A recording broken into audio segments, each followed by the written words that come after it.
Good afternoon, folks. So, as promised, this is a pre-recording for this week's session where we're going to pick up some of the themes from the module where we've looked at campaigning, we've looked at activism, we've looked at social movements. And today we're very lucky to have... Matter of opinion.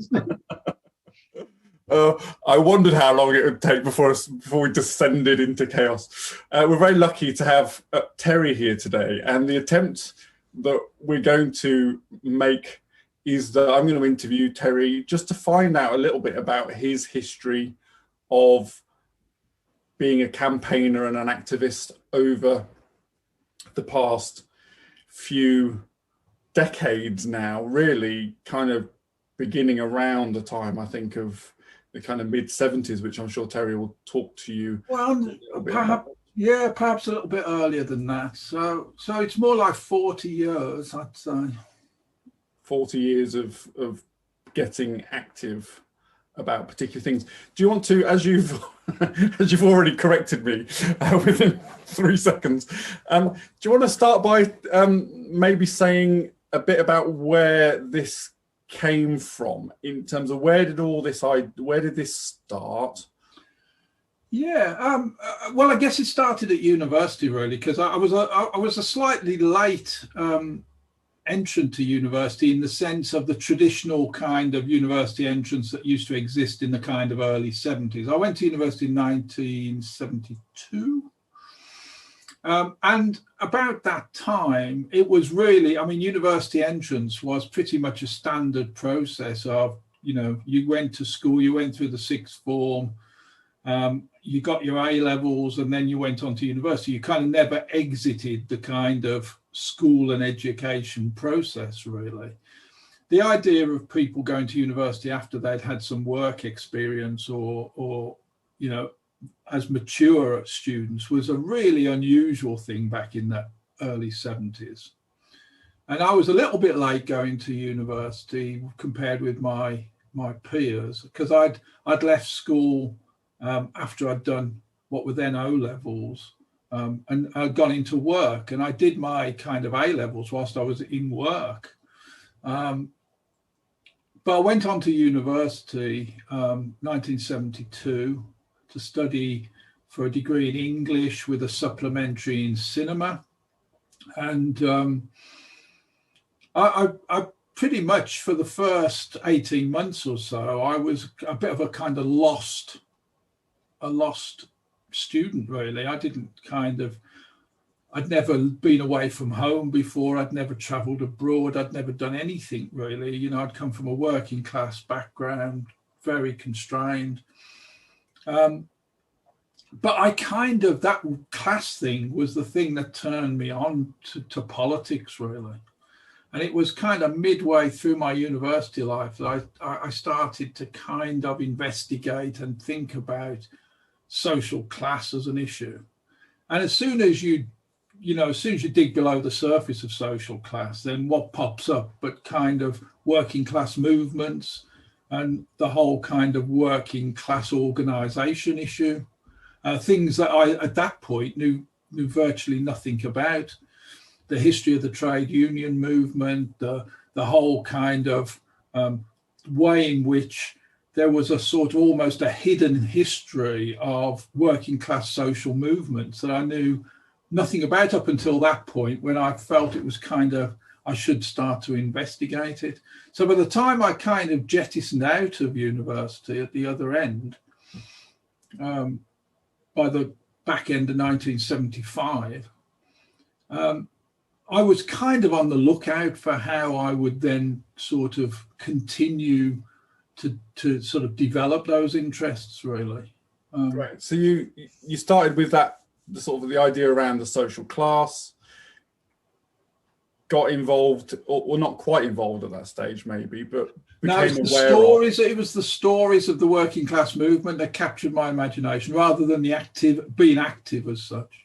Okay, and then that took you then from the sort of the beginnings of a consciousness of the trade union movement to anti-fascism and anti-racism. Do you want to say something about that?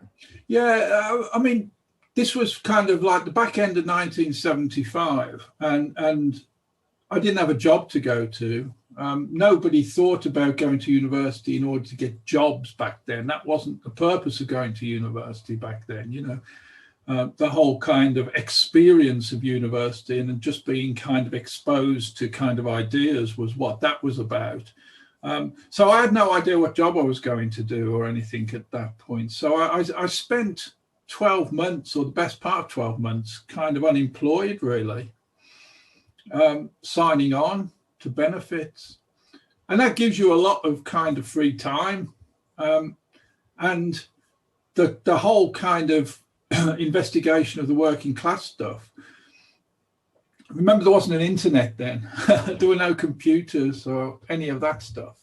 So you only knew what was going on by maybe, you know, picking up new, you know, political papers or even like music papers back then, like a magazine like the New Musical Express was as much a political magazine in many ways for young people as it was a music magazine, because it told you of stuff that was going on. And it was through those that I kind of figured out there was this sort of anti-racism movement, and I'd already kind of encountered the stories of kind of racial inequality through exploring the working class social movement. And one day I just kind of made contact with the what was then known as the Anti-Nazi League, which sounds a little bit forbidding actually. Now I talk about the Anti-Nazi League, sounds like it's a kind of really dodgy organisation in itself, but it wasn't. It was a sort of coalition of community groups who were who mobilized to actually sort of do marches to directly confront the emerging National Front, as it then was, because this was a period where the ideas of Enoch Powell and whatever else were still really a kind of dominant shaping kind of idea about race relations in this country. And there were a lot of National Front marches going on at the time. And the Anti-Nazi League was essentially kind of trying to mobilize people to do counter demonstrations to these sort of fascist groups, and I got involved in that, you know. And once you enter a movement like that, once you show yourself willing to be part of it, people pounce on you, you know, and you know they kind of look to you to be a kind of, you know, to turn up to the meetings and to be part of the demonstrations and whatever else. So that's kind of I kind of got pulled into that stuff from that direction. But by about kind of the middle of 1976, punk was happening. And I just kind of dived headlong into punk at that point. You know, I was kind of 21, 22 at this point. And like punk just seemed to be something absolutely fantastic going on. It was a working class youth movement. It had fantastic bands, fantastic music, got rid of all these hippie bores that were tediously boring us all to death with their music. And but also had this kind of sharp political edge to it. Can I say something about that? Because I think people will often, who weren't around at the time, will imagine punk as just being a music scene. I mean, I was one at the time, in 1976, just to rub that in for you there. And I think probably people are possibly imagining you now as a punk and what kind of hairstyle you might have had. I think we can possibly leave that. But what was it about that, the political awakening there? How did a music genre be more than a music genre in that political sense? Well, there were two sides to the punk thing. There was just the popular music side of it, if you like. There were quite a lot of what were often sneeringly referred to as weekend punks. You know, people who were just interested in the fashion and the music side of it.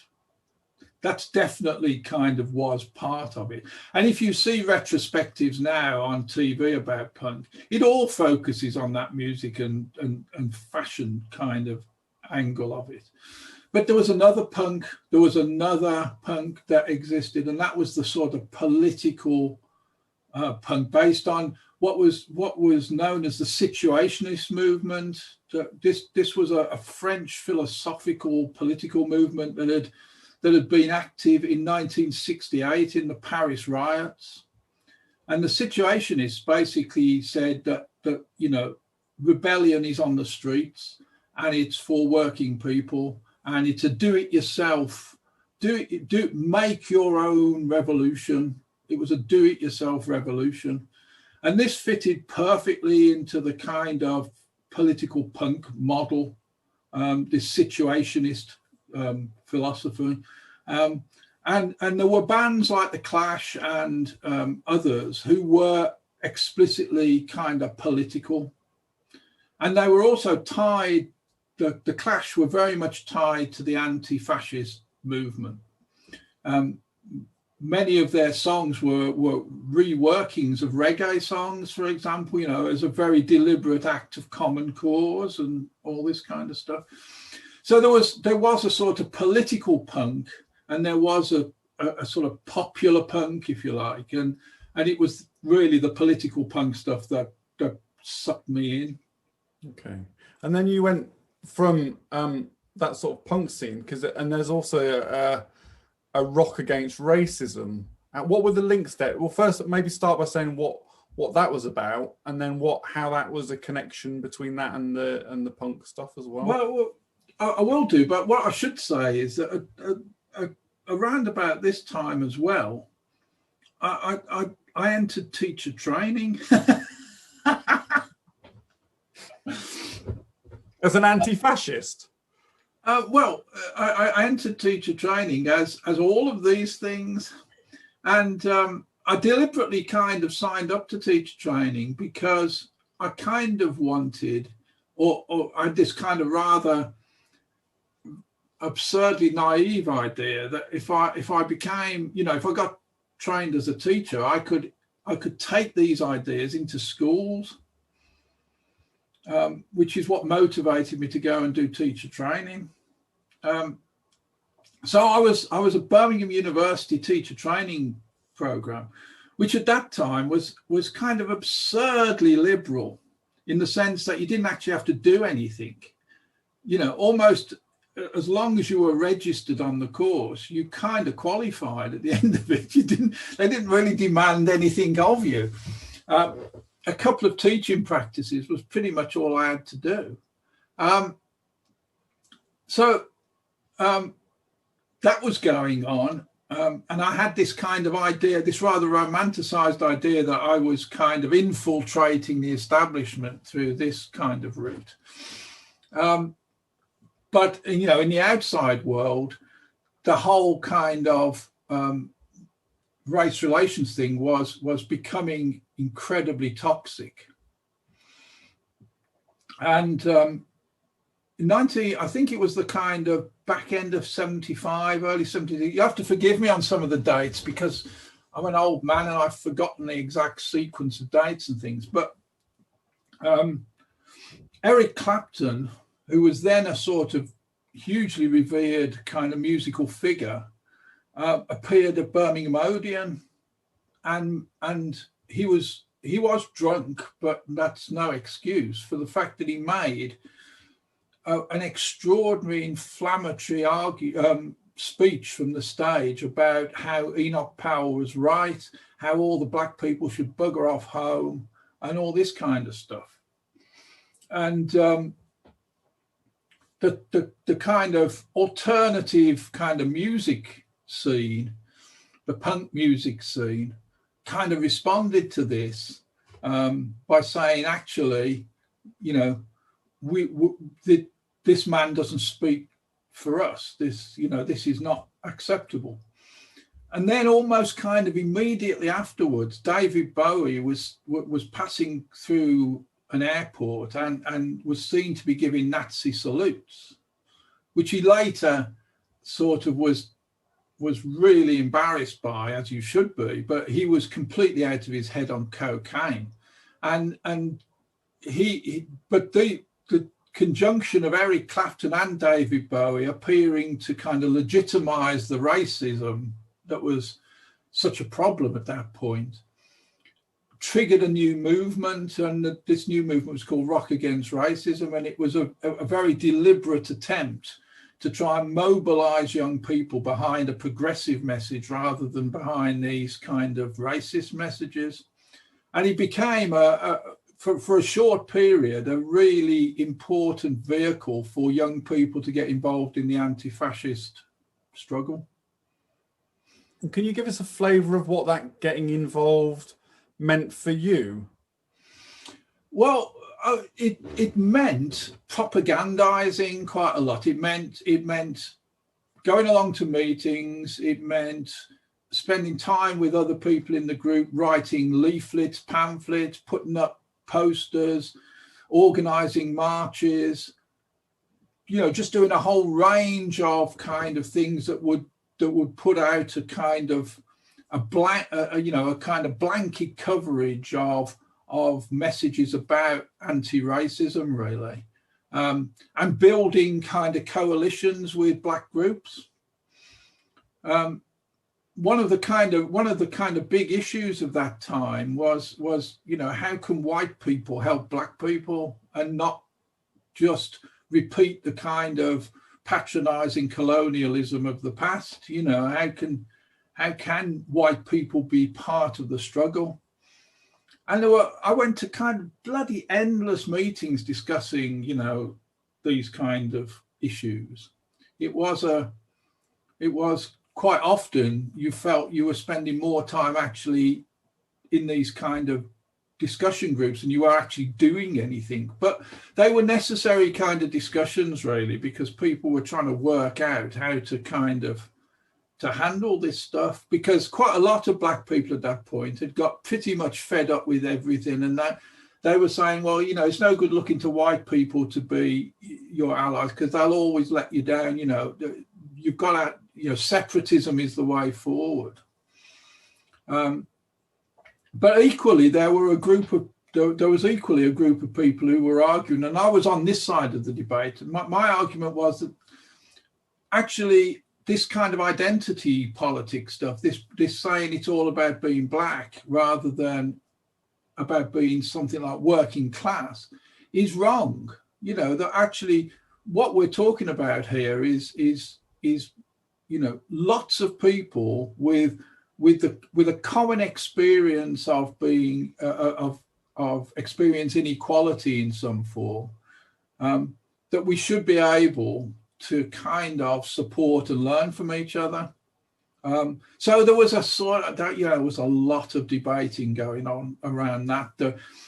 I guess I went on more marches during that time and got involved in more kerfuffles with skinheads and fascist groups than I've ever done since. That was probably my most kind of physically intimidating period, you know, in the sense of I'm a bit of a wimp, and I don't like the thought of being in fights. But these marches often did deteriorate into, you know, some kind of slapping kind of process, you know.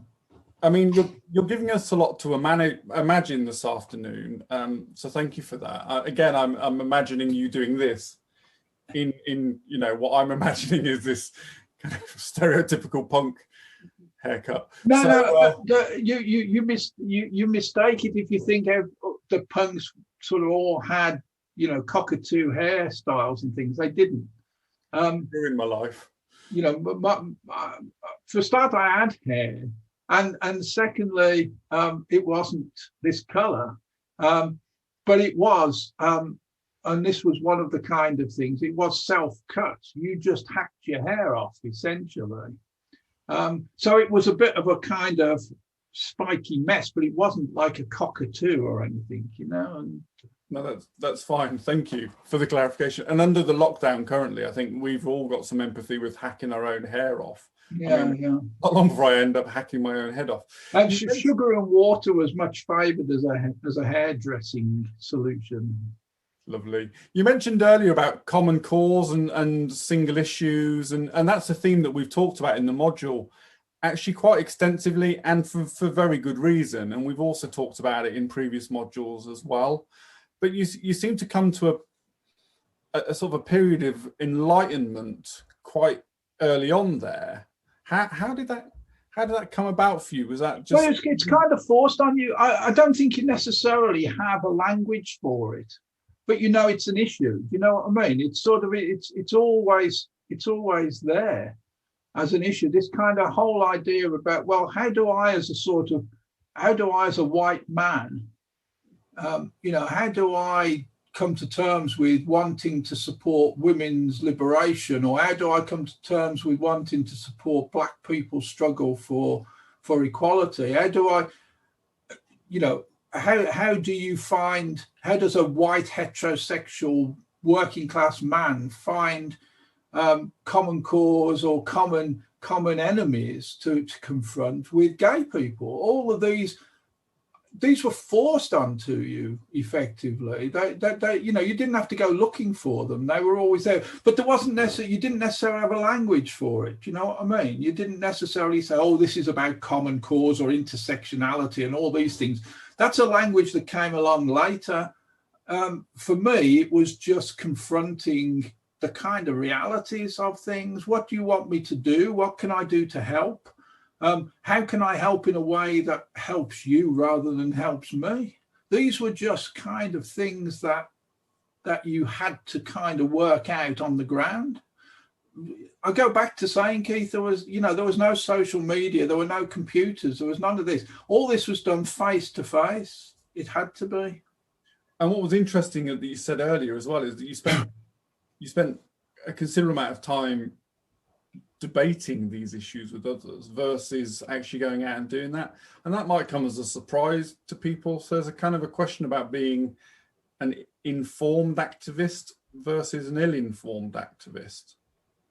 Yeah, no, and I think that's a really, I'm glad you picked that up really, because I think I do agree that that's a really important kind of angle to it. All of the time, this process was kind of fueled by drink and drugs and smoking and loads of other things. It was part of a big social kind of mishmash in which people were constantly swapping ideas.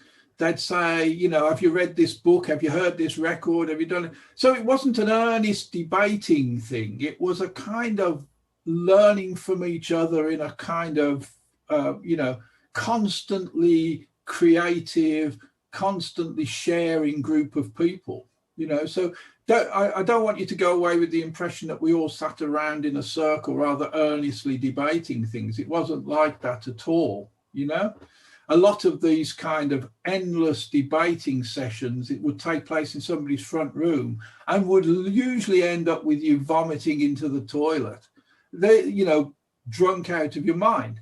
But in that process, all sorts of liaisons were formed, all sorts of understandings were reached, all sorts of ideas planted in your head. It was a sort of fantastically creative time. And that's why I stress the face-to-face nature of it. There was something particular about doing all that with a group of people in their mom's front room. And you've allowed us another graphic image of you puking up in a toilet. So there weren't many times that happened. Yeah, thanks for that. And obviously when you talked about drink and drugs and other things, we're all obviously quite curious to know what those other things are, but we can leave that for another day. I was just interested when you're talking about the idea of these ideas, did you get a sense of whether there was anyone that knew where they were going. This is to do with the leadership of these ideas, really. Was there any sense of leadership, of direction, or who was in charge? Did they have a kind of a sense of moral or intellectual or even strategic leadership in any of these things? Was that evident, or was it just much more organic? I think very much the latter. I think there were occasionally people who wanted to impose that kind of organized discipline on things. But by and large, people didn't trust them. By and large, people thought that, their motives were probably questionable as to why they wanted to impose that kind of organization on things. Remember the Sex Pistols sang "I Want to Be Anarchy," and this was kind of like a central tenet of the kind of punk mentality of the late 70s, which was that this was about making up your own rules, making up your own direction. What you shared was a sort of was a grand vision, a big design. We are fighting racism. We want to end patriarchy. We want to end. You had these big grand designs, but the path you got there was pretty much left to the individual cells of people to make up their own kind of route. Me in Birmingham with my group of people, we were making our own way towards that goal. It was a bit like bloody Lord of the Rings. You carry the ring to the crack of doom, but you make your own journey there. Is this in part not a problem? In previous modules, we've talked about the fact that successful movements do have an organizational infrastructure, yet what you're speaking of is very much an anarchic, anti-establishment movement. And those two things really come into conflict with each other very quickly, don't they? They do, yeah. And the reality is that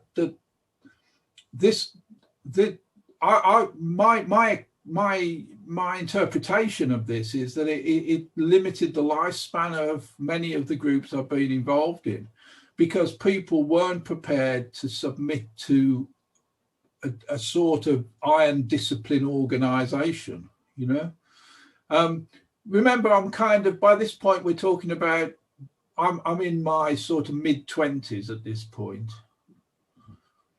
And that general kind of anarchic sort of behavior, that sort of, I tried teaching and had parachuted out as fast as I could when I realized it was nothing like what I thought it was going to be.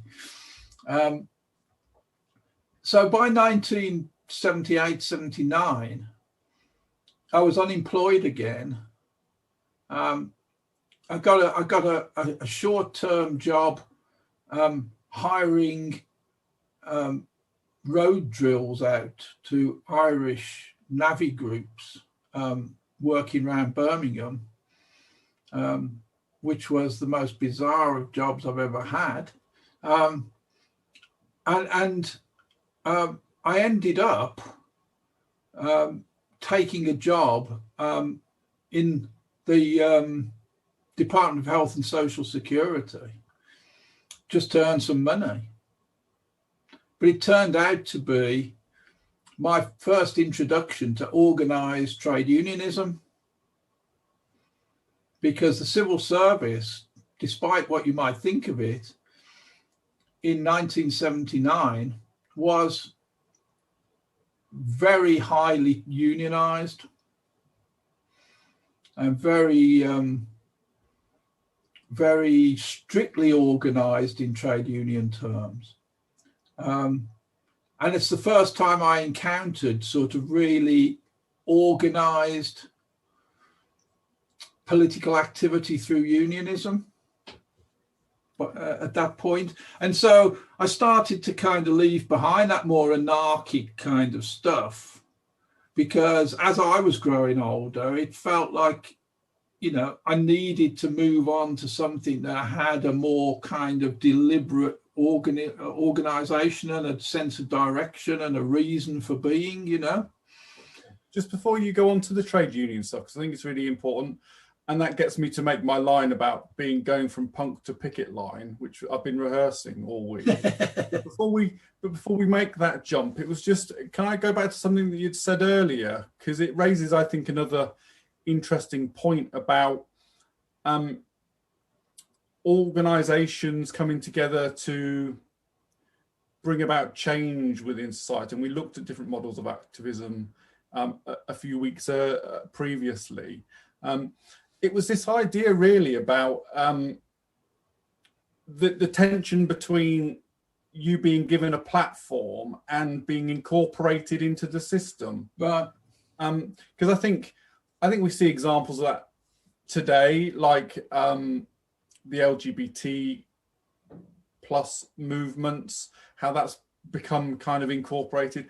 I would even say, the likes of Greta Thunberg, for example, being given that sort of platform, being used by particular... As soon as they appear on Desert Island Discs, you're doomed. Yeah. So do you want to, before we move on to the trade union stuff, which I think is really important, I just wondered if you could just sort of reflect on that thing about platform versus incorporation. Really. Yeah, I guess for me it's always been an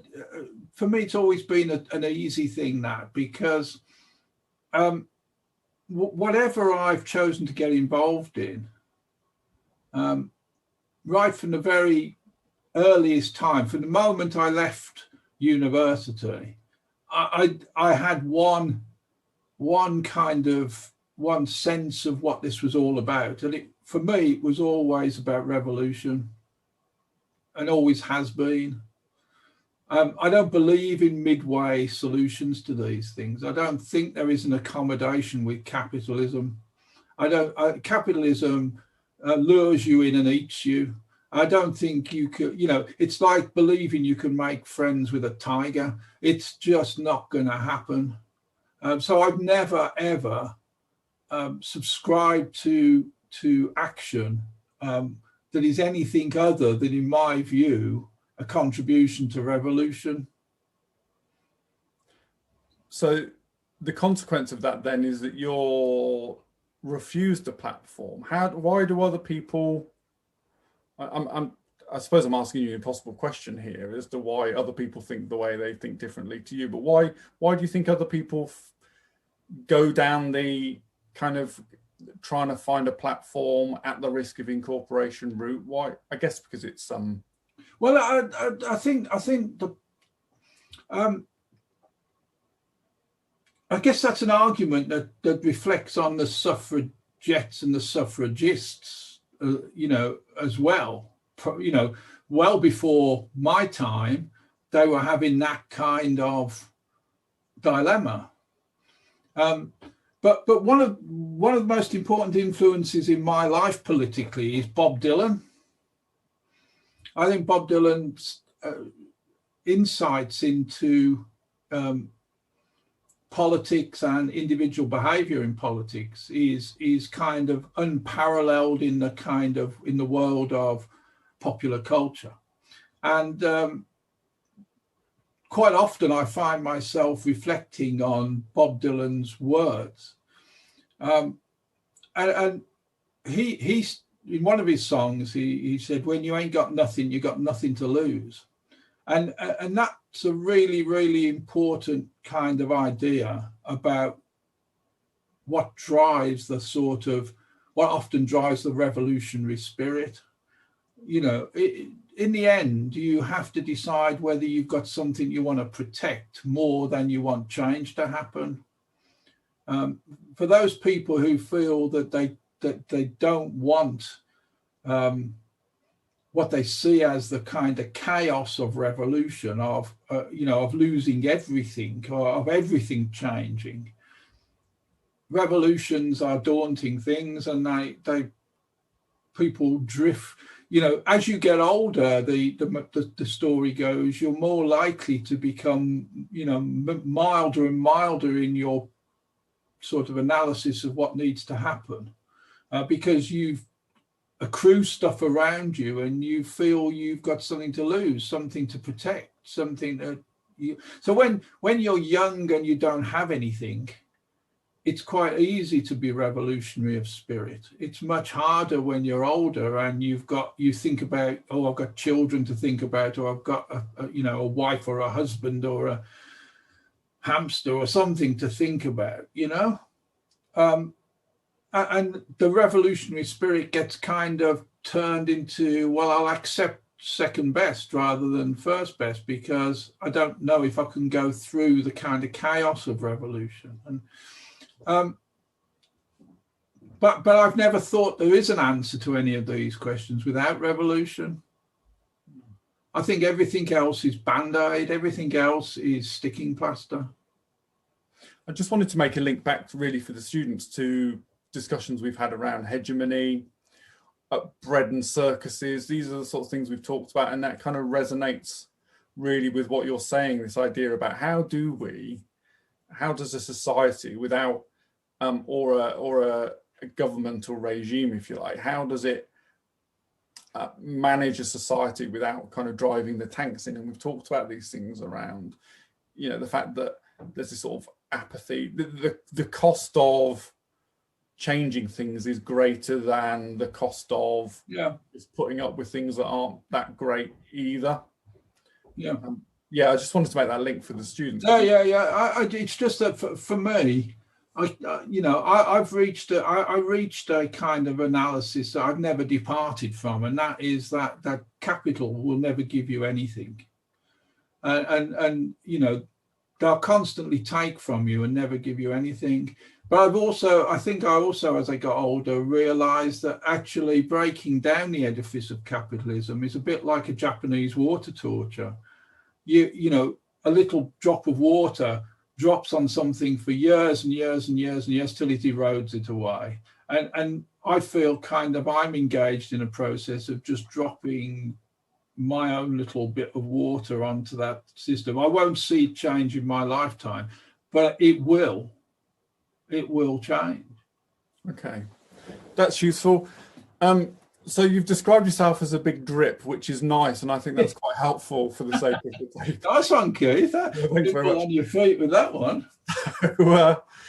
Talk to us a bit then, because you mentioned that you moved from the stuff in the later 70s through to going and working for the DSS, and that got you involved in trade unions at that time. Yeah, Department for Health and Social Security. Okay, do you want to just revisit that again? Just sort of introduce us to how that then got you involved in trade unionism. Yeah, well, I got initially a temporary job with them, a 6-month kind of job, because this was 1979. The date may be significant to you, in as much as this was the kind of dawning of Thatcherism. And between 1979 and kind of 81, there was a sort of huge spike in unemployment. And so the DHSS, which paid out benefits to the unemployed, was obviously kind of coming under strain at that point because there's so many unemployed people. So I was initially taken on as in a sort of temporary part-time sort of role to help fill the gaps, but eventually I was given a sort of full-time job there, and became a visiting officer. So I became somebody who went out to visit families that were claiming Social Security to see whether or not they were getting the right benefit. So I'd sort of I pretty much visited every house in Handsworth and Newtown over the course of time to check out that people were getting the right benefits. I had the power at that time to give grants to people, would you believe? I could just, if I thought they needed a new cooker or a new bed, I could give grants to do it with, But what that did for me was to kind of, bring me face to face for the first time on a daily basis with really deep-seated poverty. poverty at a level I'd never witnessed before. I mean, I came from a low income working class background, but I'd never seen poverty like I saw when I was doing that job. And it just kind of, it sensitized me, it alerted me to the kind of messages that I was getting from the trade union. Because when at that point in the civil service, if you got a full-time job, you were kind of virtually expected to join the union. Management actually asked you to join the union. There was an agreement between the unions and management that there would be an automatic enrolment process for staff as they came in. And so I started reading the messages that I was getting from the trade union side. Again, this was paper. It wasn't electronic. It was all paper. So I was reading the kind of messages that were coming through. And I just thought, actually, these people seem to be, to me, to be an important way in which we could kind of confront some of the things management were doing that I thought were unacceptable. The way that they treated claimants who came into the office, the way in which the furniture in the offices was all screwed down so it couldn't be picked up and thrown through the screens that they put up because people were being told their benefits had been cut off or whatever it was. Literally, DHSS offices were battlegrounds.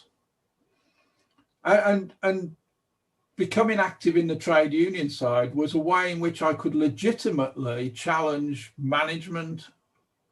It gave me a voice I couldn't have had as an individual employee. So you mentioned about trade unions, and it might be that some people watching aren't really familiar with what they are. And I know that for this week's session, you've put some materials on Moodle that will help them to understand. Next week's session, I think, Keith, it is, isn't it? Yeah, or the session where this will be viewed. Yeah. That's what I was thinking. It's me being dim, don't worry. That's okay. So so for the session that accompanies this video, but do you want to just give, I mean, I know this is an impossible task, but 2 minutes just to explain the genesis of the trade union movement up until you joining the DHSS? Wow. I told you it was an impossible task. Trade unions have been around for a long time, since the Industrial Revolution in reality. So since about the middle of the 18th century, there have been trade unions of one sort or another. There have been plenty of times in the past where trade unions have been made illegal or have been banned by government. But essentially, they all operate on the same principle now that they operated on at the very beginning, which is that workers who come together and speak in a unified way, hence unions, have more power than individuals on their own. And the battle for trade unions has been to get employers and government to acknowledge that they speak with a sort of legitimacy, that they speak with the voice of the workers, and that they are that they should be negotiated with because they represent a single point at which management and the workforce can actually negotiate on equal footing. And one of the most important things about trade unions is that if you meet management, if you are a trade unionist and you meet management, you meet each other on an equal footing. There's no line management structure in trade union negotiations. You're talking as equals. So this was a really important principle that was fought for over 200 years, effectively.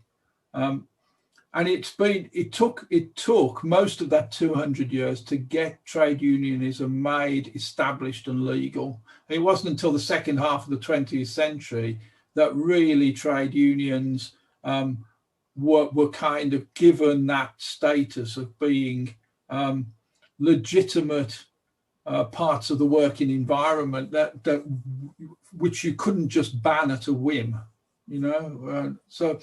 I don't know if that's a good enough kind of description, Keith, but you know, otherwise it's a really long story.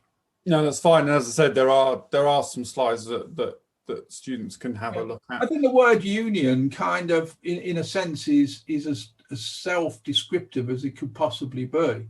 It's a voluntary grouping of people coming together based on a workplace or an occupation to maximize the strength of their voice in the face of management. What I'm going to do in a second, thank you for that. What I'm going to do in a second is ask you just to give us some of the highlights from your exploits during your period in the trade unions. But before I do, I just want to ask about the fact that you've talked about trade unions and where they've come from, and they are, in many respects, a sort of democratic organisations. And I wondered, a few weeks ago, we looked at this question of democracy and whether it really fully represents minority groups. So before you tell us all your tales of being in the trade union, could you just kind of speak to that a little bit? What is it you want me to focus on, Keith? I think the conflict between the setup of the trade union being a democratic one versus... you see, I think my view is that it's quasi-democratic, really. It's not a fully democratic organisation, in the sense that you spoke in one of your lectures about parliamentary democracy and the kind of, you know, the role of the electorate and the sort of parliamentary system, and whether or not, you know, 5 years between votes really amounts to democracy and all that kind of thing. Exactly the same set of issues exist within a trade union organisation, you know. Members get to vote, but they get to vote in a controlled kind of fashion. Trade unions are managed by a sort of council of trade unionists who are elected, but only, you know, effectively they are like mini parliaments, each one of them, you know. The same drawbacks and the same sort of difficulties that attend parliamentary democracy attend trade union bureaucracies, you know. And trade unions, more than probably any other organisation I can think of that have kind of sprung from social movements, are prone to incorporation more than almost any other group I can think of. Most trade unions now have been kind of fully incorporated into the system, so that they no longer pose a real challenge to the structures of capitalism at all. What they do by and large is almost offer nothing more than an insurance policy for individual members. You know, if you've got particular trouble at work, you know, if you feel you're being picked on at work or there's something gone wrong at work, trade unions can offer you a sort of representation to try and help you out in your situation, or they can offer you kind of money off your holiday, or, you know, a cheap insurance policy. But trade unions, I can't think of any trade unions that any longer offer anything like an alternative view of society. They just don't anymore. But that's what they used to be. They used to embody an alternative view of society. They used to embody a sort of working class driven ideal of what society could be like. They no longer do that. And that's interesting, because actually around about the period you were getting involved, there was a very concerted political attempt really to undermine the power of trade unions. It was kind of around about that time. Do you want to say something about that? Yeah, and in many ways that's kind of ironic because my trade union career virtually spans the period of the destruction of the trade unions. So I feel somehow intimately responsible for this. Yeah, Margaret Thatcher and Ronald Reagan committed themselves to a new ideology of that particular time called neoliberalism.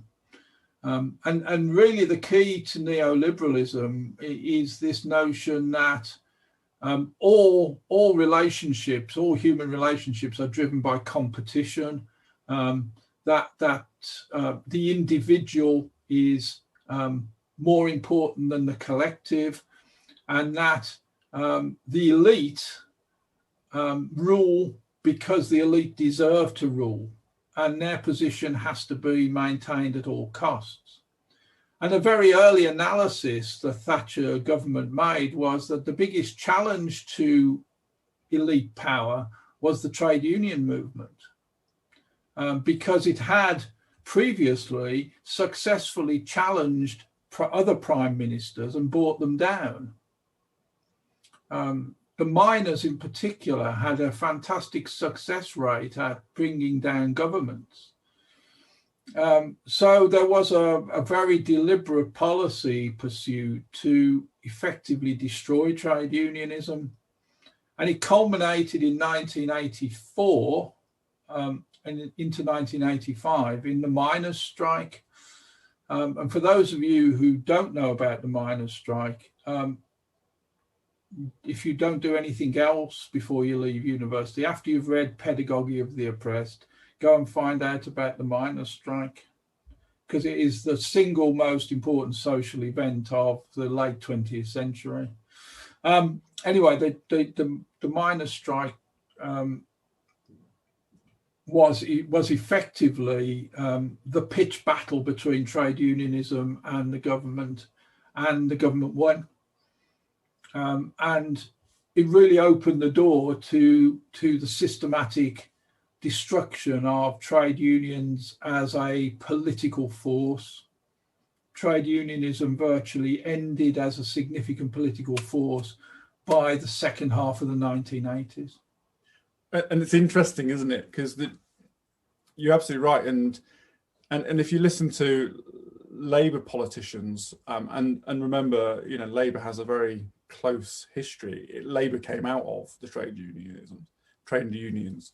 But it's often, you can see Labour politicians squirming and sort of distancing themselves from the trade unions now, as if it's like some, embarrassing uncle at a wedding, which is really interesting. Yeah. So you said about the miners' strike, and it wasn't just therefore another industrial dispute. It was the mother of all industrial. Yeah. It was the fight for a certain political soul. It was a transformative process, and even though the miners lost that strike, it remains, for those of us who were part of it, transformative. It altered us in ways that we will never ever forget. So it was, as you say quite rightly, more than just considerably more than just an industrial dispute. It was an ideological battle.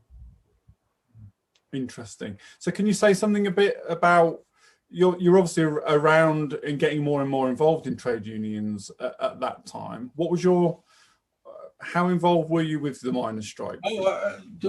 Well, I was on miners' picket lines probably 3 days out of every 5 for the year and a half that the miners' strike lasted. So very involved. By that point, I'd become what was known as the branch secretary of the trade union in Birmingham for the DHSS, and that effectively made me a full-time trade union officer. Although I was paid by the civil service still, I was effectively seconded to the trade union on a full-time basis. But I also had an office in Five Ways Tower, which was the kind of headquarters of the DHSS. And I used it really for running my branch's contribution to the miners' strike. We did food collections, clothing collections. We had miners in donkey jackets coming up to the office to take away big cartons of cans. And these senior civil servants all kind of trapped in lifts with these big burly miners. It was great fun in that respect. But it was a kind of extraordinary emotional journey, because we're talking about a group of workers and their families who went a year and a half without pay, and who went through the most extraordinary privation to try and defend their idea of their communities and all the values they thought their communities stood for. And it mobilized loads of people, mobilized women's groups, it mobilized gay groups, it transformed campaigning and social movements of that time completely. I mean, women had been seen always as secondary parts of industrial disputes until the miners' strike. And both the miners' strike and some subsequent strikes thereafter, women were actually always on the front line from there on in. It transformed the perception and role of women in industrial disputes, completely transformed it. The whole sort of gamut of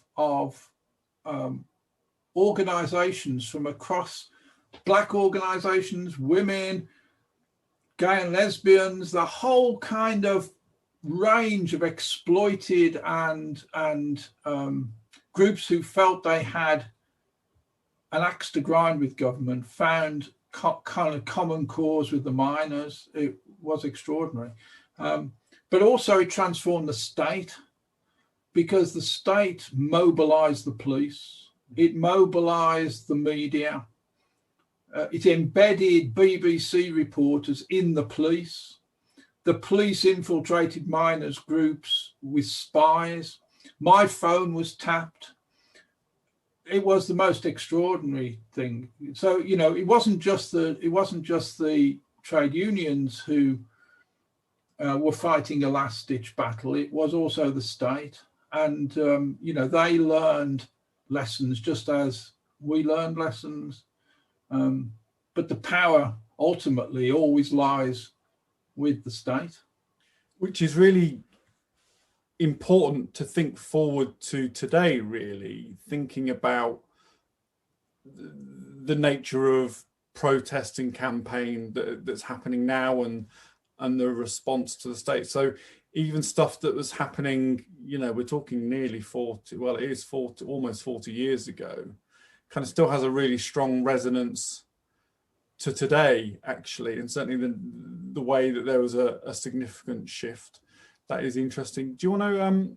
Could I just also say, Keith, just to add another kind of complication to it, the 80s from early 80s till probably throughout that decade, there was a sort of social paranoia, a sort of social neurosis going on about nuclear war.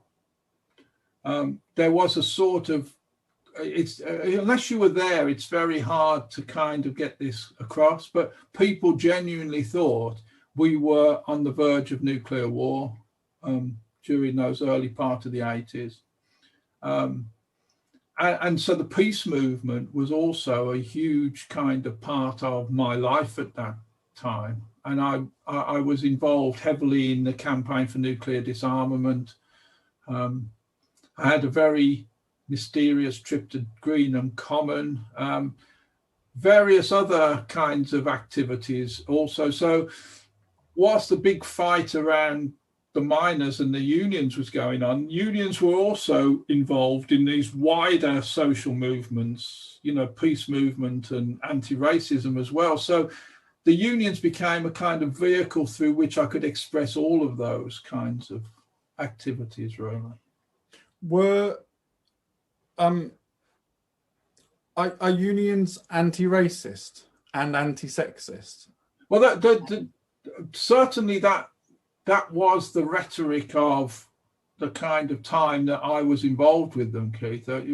That's almost vanished from the lexicon now. You don't hear unions talking like that. If you hear sort of people from the TUC, they're just quibbling over how you interpret government policy and things. They're not challenging the fundamental kind of power structures or confronting sort of sexism and patriarchy and all that kind of stuff. They just don't do that anymore. Their assessment is that I mean, they've lost. I mean, since the 80s, they've lost half the membership they had in the 80s. And they just see it now as a sort of business model. What we mustn't do anything that frightens off people paying subscriptions. So they've just abandoned all that stuff, really. So you've that's really helpful. You've talked about your involvement in the miners' strike, in the peace movement. Was there any other stuff of significance that you were involved in? I know latterly you kind of moved towards thinking around low pay and stuff, but before we go on to that, was there anything else that was? I mean, I just naturally I guess I just naturally evolved into being a poverty campaigner, really. I mean, the battles over, CND, Campaign for Nuclear Disarmament, and the miners' strike, and 2 or 3 other strikes that followed on from the miners' strike. All of those were seen as defeats, really, to all intents and purposes. I mean, they were important battles to fight. You can, one of the things in trade unionism is you can lose all the battles but win the war ultimately. Because history is a long story, and you might not win the immediate battle, but you can win the war in the end, if you just keep going long enough.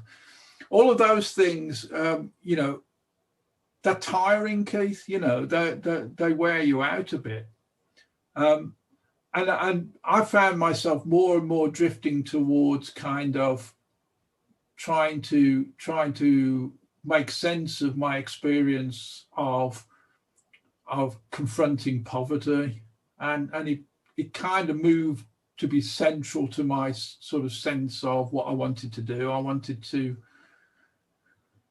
put my energies behind the kind of anti-poverty work, really. And it was the campaign for a national minimum wage that really then absorbed me from about 1986 through to the early 90s. And that was initially with the low pay unit. So you were, I mean, the minimum wage is something that is kind of taken for granted. The minimum wage is too low for the audience, but the idea was taken for granted. But it was really, or is now, but it was really quite a controversial idea before that. Oh yeah, I mean, when I started campaigning, an organisation was established called the Low Pay Unit. It was based in London, and it basically did sort of lobbying of Parliament. But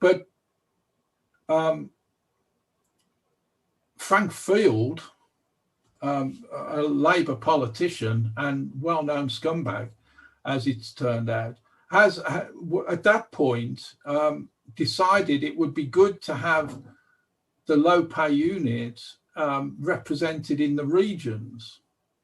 And he set up 3 regional offices, one in the West Midlands in Birmingham, one in Manchester, and one in Newcastle.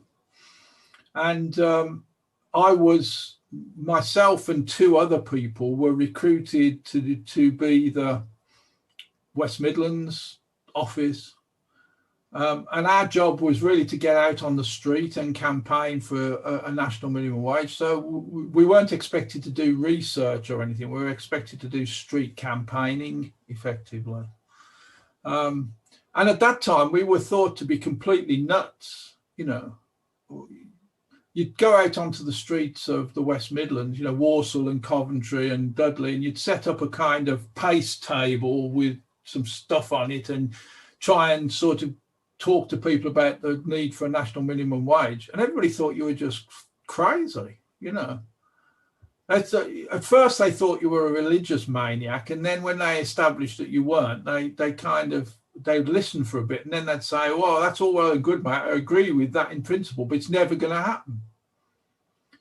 And there was this kind of, the Thatcher government was still in power at this point, and all the messages from them were, this is completely unrealistic to ask for a national minimum wage. It will destroy businesses, it will end the world, all this kind of stuff. All these messages turned out to be untrue, and we were trying to kind of argue that case against what was effectively a kind of whole state apparatus and a media that simply poo-pooed it. So it was a hard uphill battle for 5 or 6 years that I spent doing that. And I left the low pay unit shortly before the minimum wage legislation was actually mooted, because I left there in 1992, and this at that point Labour had committed itself to a national minimum wage, and we're just 5 years away from actually taking power. I didn't know that at the time, obviously, but it was. The victory for the national minimum wage was just around the corner. But when I started doing it, you had people being paid absolutely any rate anybody wanted to offer them, and waged poverty was a massive issue. And as I said earlier, it's possibly hard for people to imagine that, but we still have many countries where that's still the case. So that was you're in some part responsible then for the introduction of a minimum wage, which is a massive achievement. And there's been you've talked in the time that we've had together about wins and losses, I suppose, essentially. And it's impossible not to see them that way, Keith. When you're emotionally invested in them, it's hard not to see them as wins and losses. Just as we kind of round up now, what I'm kind of got one last question really to ask, and that's you talked about the wins and losses, but I'm thinking about for you personally, that kind of question about, over the past 45 years you've been involved as an activist. What's the cost to you of being involved? And also on the flip side of that, what was to be gained for you personally for being involved, and I suppose more broadly for other people as you reflect back on your experiences? Well, I have to say I did it because I couldn't have articulated it in this way, but I subscribe really heavily to Alice Walker. It's the rent I pay for living on the planet. That's why I did it. I couldn't have, like I say, I couldn't really have articulated that at the time. I just felt it was what I had to do, So I've got no better answer than that, really, for that. In terms of the cost to me, it is tiring. It's not just physically tiring; it's intellectually tiring as well, because now I'm an old man. One of the things that drives me out my mind is the way in which the lessons of the past refuse to be learned, and people insist on pretending that they've discovered an issue for them, that's new, when it's not new. People have been fighting the cause for a long time, and they come along and they repackage it and give it different kind of names. and claim it for themselves as if it's something they've suddenly discovered. It's a revelation. And the truth of the matter is, there's virtually nothing going on that hasn't been fought for years and years and years, sometimes hundreds of years. But the insistence that every generation refights the same battles, that's what tires you out. To have to keep saying to people, you're not the first to come to this, you know. You're not the first ones to realize women have been oppressed. You're not the first ones to realize, you know, black people have been constantly under the colonial heel. You're not the first ones to do this. Learn what other people have learned. You know, let's move this forward instead of just repeating the same thing over and over again. And that's what's tiring, I think, is the sense that these lessons aren't learned. I'm reminded of the image of the woman holding the placard that reads, "I can't believe I'm still protesting this shit." Yeah. And I suppose that, as we end, that leads us on to, I suppose, I did say I had my last question, but my last question then really is about this idea of that these things never change. You've said previously that power's never given, it's always has to be taken. And there's always that constant struggle of pushback between ground that's been gained. Yeah. So whilst we might have seen a lot of progress, these things inevitably need to continue to be fought, don't they? Yeah, I mean, it's, you know, the structures you're fighting against existed because it suited powerful people for them to exist. And that motivation for powerful people to have things the way they want them never goes away. So if you take ground off them, they're always going to seek to take that ground back again. And if you want any really good example of that, look at the position of women. The battles in the 60s, 70s and 80s to confront women's inequality wasn't just about whether they got equal pay or whether they got promoted in their jobs and all of this kind of thing. It was about the way in which women were seen and objectified and turned into kind of second-rate chattels. Look at popular culture now.